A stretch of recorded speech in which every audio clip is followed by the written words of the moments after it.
Existe um poder dentro de você que a maioria das pessoas nunca aprendeu a usar.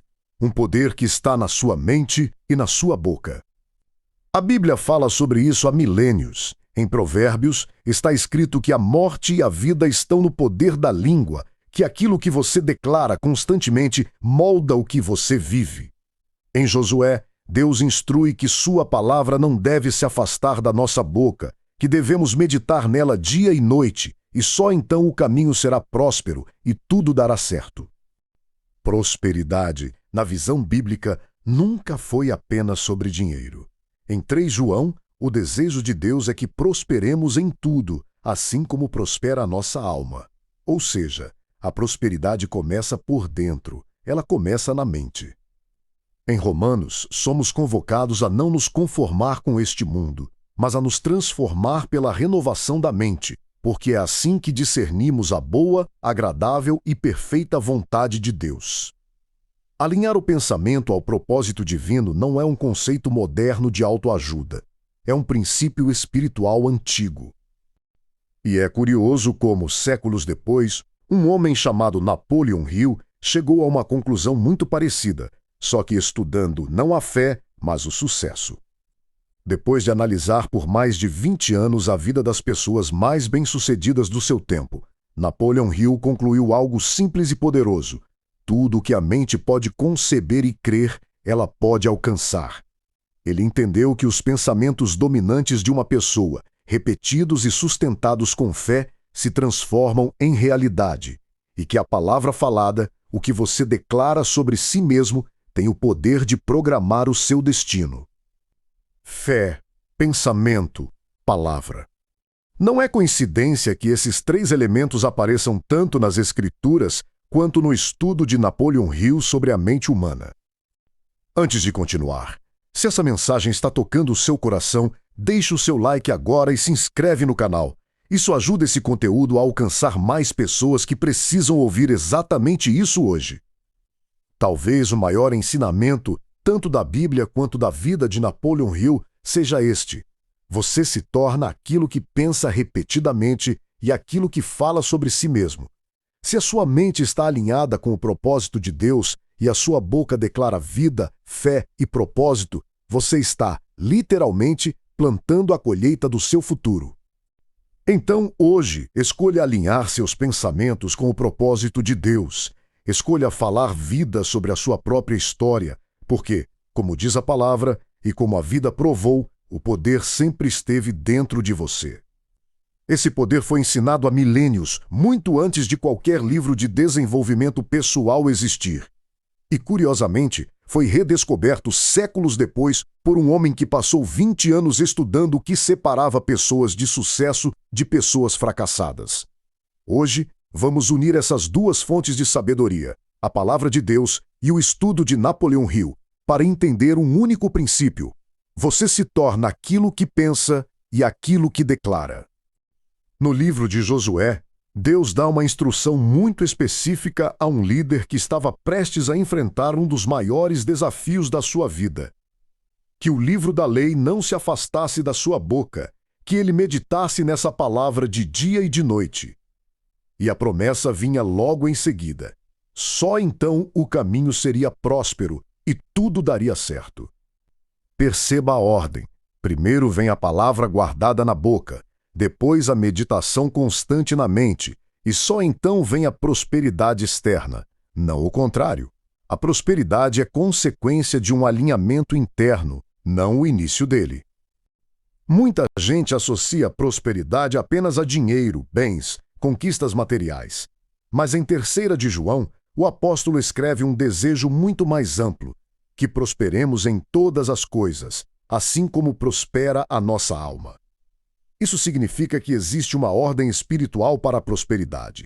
Ela começa na alma, no interior, no invisível, e só depois se manifesta no visível. Isso conecta diretamente com o que está escrito em Romanos, que não devemos nos conformar com o padrão deste mundo, mas nos transformar pela renovação da mente. E é justamente essa mente renovada que passa a discernir o que é bom, agradável e perfeito diante de Deus.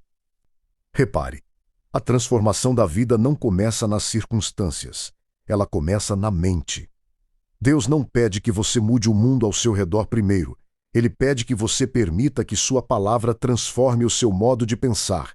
O resto é consequência. E há ainda uma outra passagem, em Filipenses, que resume esse cuidado com o pensamento de forma direta. Que pensemos no que é verdadeiro, no que é honesto, no que é justo, no que é puro, no que é amável, no que tem boa fama. Se existe virtude, se existe algo louvável, é nisso que devemos pensar. Isso não é sugestão, é instrução divina sobre o que deve ocupar a sua mente todos os dias. Em Provérbios, existe ainda uma frase que resume sozinha praticamente tudo o que estamos falando aqui. Como o homem pensa em seu coração, assim ele é. Não como ele aparenta ser, não como ele finge ser diante dos outros, mas como ele realmente é, definido pelo que ocupa seus pensamentos quando ninguém está vendo. Seus pensamentos são como sementes, e toda semente, mais cedo ou mais tarde, produz fruto de acordo com sua espécie. Se você planta pensamentos de escassez, medo e derrota, é isso que vai crescer na sua vida. Se planta pensamentos de fé, propósito e abundância alinhada com a vontade de Deus, é uma colheita completamente diferente que se forma com o tempo. E é exatamente aqui que a história de Napoleon Hill se encontra com esses princípios milenares. No início do século XX, Napoleon Hill recebeu uma missão de um dos homens mais ricos do seu tempo: estudar, por décadas, centenas de pessoas bem-sucedidas e descobrir o que elas tinham em comum. Ele entrevistou empresários, inventores, líderes e, ao final de mais de 20 anos de pesquisa, chegou a uma conclusão que ele resumiu numa frase que atravessou gerações: tudo o que a mente do homem pode conceber e crer, ele pode alcançar. Perceba a semelhança com o que já vimos na Escritura. Não basta desejar, é preciso conceber, ou seja, formar claramente na mente aquilo que se busca. E não basta conceber, é preciso crer, sustentar essa convicção mesmo antes de ver o resultado com os próprios olhos. Isso é, essencialmente, fé em ação. Napoleon Hill também percebeu algo mais: que os pensamentos dominantes de uma pessoa, quando repetidos com emoção e convicção, tendem a se transformar em ações correspondentes, e as ações repetidas se transformam em resultados. Ele chamou esse processo de transmutação do pensamento. E foi além. Ensinou que a palavra falada em voz alta, repetida diariamente, tem o poder de reprogramar a própria mente subconsciente, moldando crenças, decisões e, no final, o destino de quem a pratica.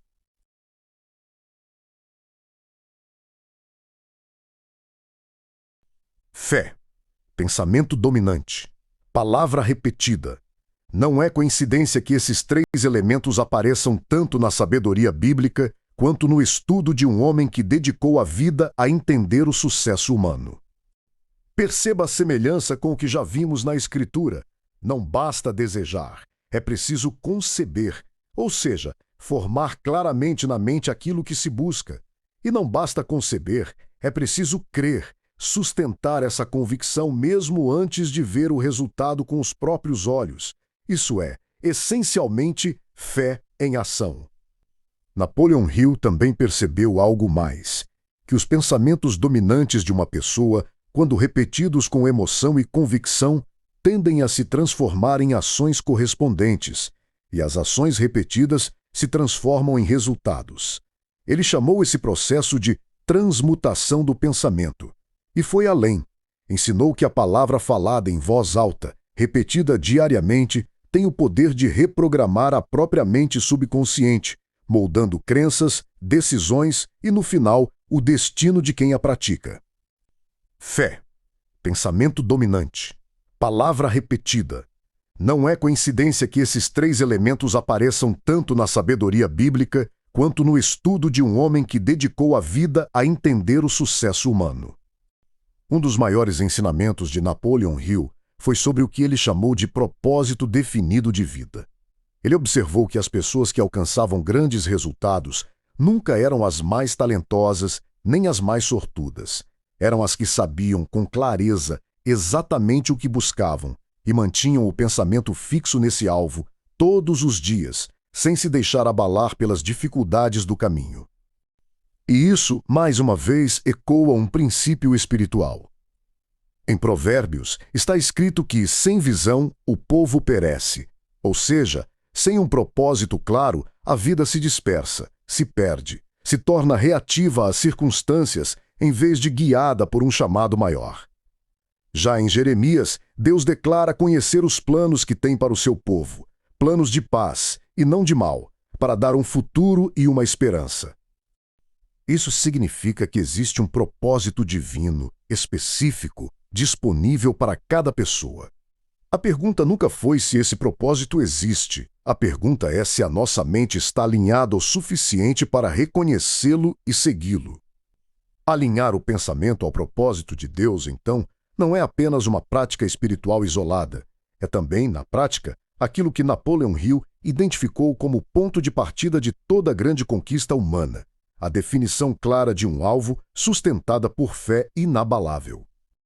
Bíblia e o estudo de Napoleon Hill concordam em outro ponto crucial. Nenhum desses princípios funciona por acaso ou por um momento isolado de motivação. Eles exigem disciplina diária.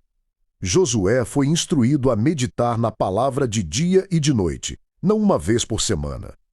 Napoleon Hill ensinava que a repetição diária do propósito, em voz alta, é o que reprograma aos poucos a mente subconsciente. Isso significa que o que você pensa e fala hoje de forma repetida é mais poderoso do que qualquer motivação passageira. A verdadeira transformação não acontece no momento de emoção. Ela acontece na disciplina silenciosa e constante de alinhar seus pensamentos todos os dias com aquilo que você deseja se tornar e com aquilo que Deus já determinou como seu propósito. Então fica aqui o convite de hoje. Escolha, a partir de agora, vigiar os seus pensamentos, porque deles procede a sua vida. Escolha guardar a palavra de Deus na sua boca e na sua mente, meditando nela constantemente. Escolha definir com clareza qual é o seu propósito e sustentar essa visão com fé inabalável, dia após dia, assim como fizeram os grandes homens que a história registrou. Porque, no fim, tanto a Escritura quanto a vida de Napoleon Hill chegaram à mesma verdade. O poder nunca esteve fora de você. Ele sempre esteve na sua mente e na sua fala.